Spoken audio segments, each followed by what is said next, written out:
Hey there, happy Tuesday. It's Sarah. I'm coming on. I titled this, Who Are You Waiting For to Come to Your Aid? Is it someone else or is it you? And I'm gonna start off with a story. It's kind of a joke, I guess you could say, but it has a lot of relevance to my situation and some of my story, and I thought I'd share that and how it could relate to you too, okay? So it's about the pastor and the flood. So there was this pastor in this town, and he was very great at serving people and his job and his purpose in life and everything like that. And it started to rain really, really hard. And it so hard that some of the townspeople started leaving, and he stayed.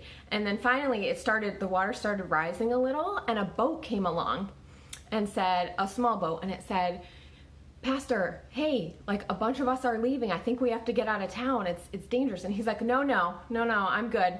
God will save me. And it doesn't matter if you're religious or not, okay? Anyone can take something from this. So he said, no, I'll stay.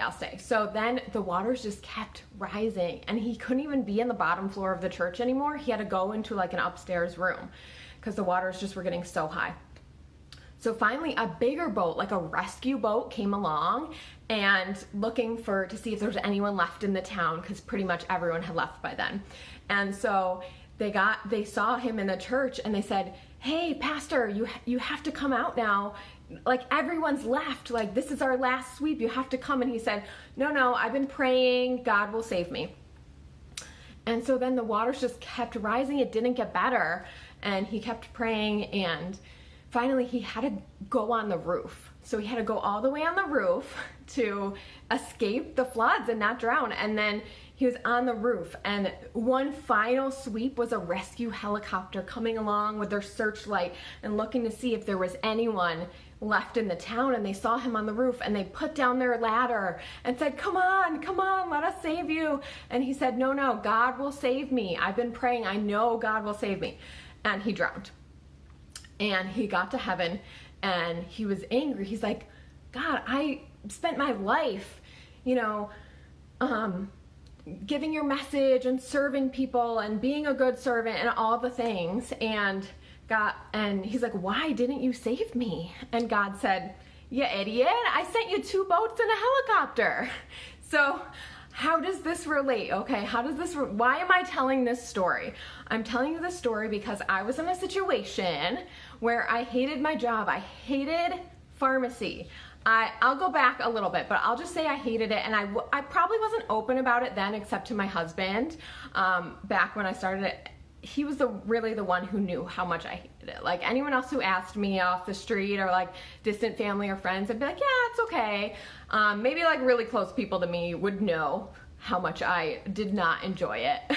But I'll take you back to where I started. I became a pharmacist and went to pharmacy school because I wanted to help people. I knew that I loved to help people. I didn't really know what I wanted to do in my life. So I said, oh, being a pharmacist, that seems pretty good, and it seems like you would help people, right?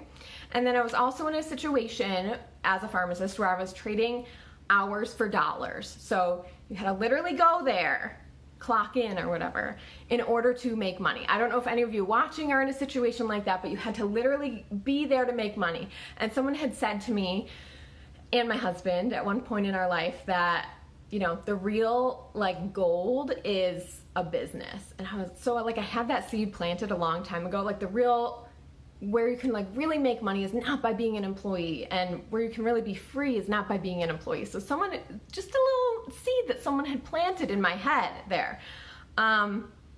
And then I became a mom, and I took a step back from pharmacy for a little while. I'm like, we can handle it. Even though we had tons of student loans, I'm like, we can handle it. And I loved it. I loved being a mom, but I was still searching for a purpose.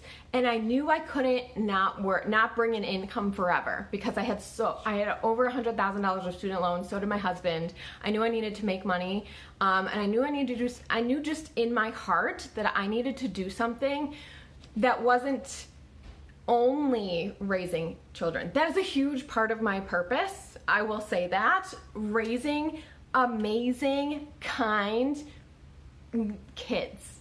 into adults, right? That is, I believe that that is one of my purposes, but I also believed that there was something else out there for me, possibly related to helping people, which is why I originally went into pharmacy. So when I saw this opportunity, maybe it was a lifeboat, maybe it was like one of the small boats coming along, and I was like, oh no, I'm good. That's what I said to the first boat, you guys. I said, oh no, I'm good. I don't need that. Keep going. So then the bigger boat came along, and I was like, I couldn't possibly, I have a real career. No, again, I didn't judge other people. I'm very non-judgmental. If anyone knows me in real life, you know that I'm non-judgmental, but it was more of a situation where like, that's not for me. Like, oh no, I have a real career, right? And then like some other boats or something probably went by, and I was like, oh, I couldn't lower myself like that, right? So then finally the helicopter comes along, and the helicopter had like signs on it, okay? It said things like, basically I saw people paying off, with my company specifically, I saw them paying off their groceries, and they're like, I paid my groceries for this whole month and more. And I was like, paid their groceries for a whole month? I'm like, what? Kind of like perked my interest, right? And then I saw people paying their rent, and then I was really like, what? And I almost like didn't believe it. I'm like, this is paying their rent? And then the final like flag on the helicopter, if you want to say that, is that I saw someone paying off thousands and thousands of dollars of their student loans. Now, it's kind of tricky because you can't say amounts because it all depends on your effort. It's not like a job where you're trading dollars for hours and you get an hourly wage just for showing up. It's not like that. But I was like a stalker and like zoomed in and like tried to see the numbers, and I'm like, oh my gosh, she paid that much of her student loans off. I'm like, heck, that's my thing. I want to be able to pay off my student loans, right? So finally I said, okay, I'll do this. I'm gonna check this out. What do I have to do? What's required? Because I didn't want to get like tricked into like having to buy a certain amount every month, which by the way, we don't have to do here. I know a lot of companies do. We don't have to do in my company. So finally I did it. If you've heard my story before, I just became a distributor for the products originally, just for the biggest discount, and wasn't planning on selling them. But once I used them, I was like, I have to tell people about this, cool. And I was like, yeah, I got them from this person. Wait, what, if I'm gonna do the work of like talking to people and telling them about it, why wouldn't I just sign them up under me, right? So then I was already signed up as a distributor, so I could just do that. So I set a little goal. I'm like, my first goal is I'm gonna make the money back that I paid for my product pack, because that sounds like a goal I could maybe do. I didn't know how long it would take, but I bought a pack of products. I had a ton of products in it. It was in like the $300 range, and I'm like, I'm gonna make my money back. So within like 6 to 8 weeks, probably about 2 months, I had not only made my money back, I had made it back 5 times over. I didn't know how long it would take me to make like over $1,000, $1,500, $2,000. I didn't know how long it would take me to make that, but I didn't think I would see it that quick, and I just saw the vision, and I'm like, wow, this is cool. So the moral, I guess, of the story and of like my story is that shampoo was the vehicle. I never thought that I would be in hair care. I never thought I would be in network marketing. Like I said, I was a little bit thinking I was above network marketing, but I knew that helping people was my thing, and I just had no idea.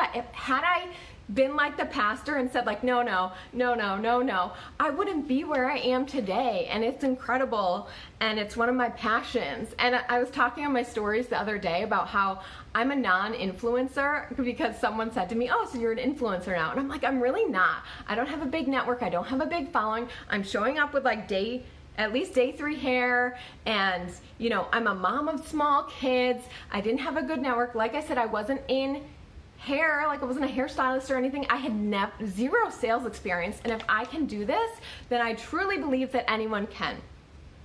So I just feel convicted to share because it changed my life. It totally changed my life. It got me out of that job. It got me out of pharmacy, and I know I'm not bashing pharmacy because I know there's some people that love it, but I also know that there's a lot of people that don't love their job, whether they're a pharmacist or not. I just know I have a lot of pharmacist friends from college and stuff.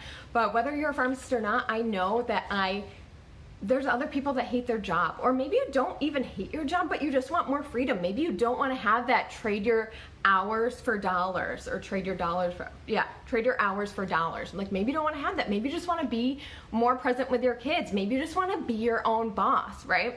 So not only did it get me out of that job, it allowed me to feel my purpose again. My purpose, I feel like, is helping people, and that might not be yours. You know, yours could be something different, but still keep your eyes open for the vehicle, because I never thought that shampoo would be it. I'm a better mom. I'm a better role model for my kids. I'm a better wife.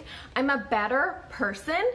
I try to get 1% better every day, whether it's reading, listening to podcasts, doing anything. I try to just become a little bit better every day. So that's about it. That's why I said yes, is I wanted my life to be different. And it is. And why I continue is because I want other people, I want their life to be different. I want to help people. So I think that's it. I took notes because I'm like a squirrel. Sometimes I get it from my mom. No offense, Mom, if you're on here, but my brain is like going so fast and I know what I want to say, but I go out of order, or I just doesn't come out right. So I'm just looking. But that's it, I think. Hit me up with questions. I am an open book. Like, I will be honest with you. If no matter what question, what objection you have, I promise I'll give an honest answer. And thank you for jumping on, anyone who did. If you want to see a video, a friend shared a video with me, so it's actually an Oprah video, and it was so good about, anyway, just shoot me a message if you want to see that video. It's only 10 minutes, and that is one thing, that is a way I got better yesterday, by listening to that video and taking those notes. So I hope you have a great day or night. Bye.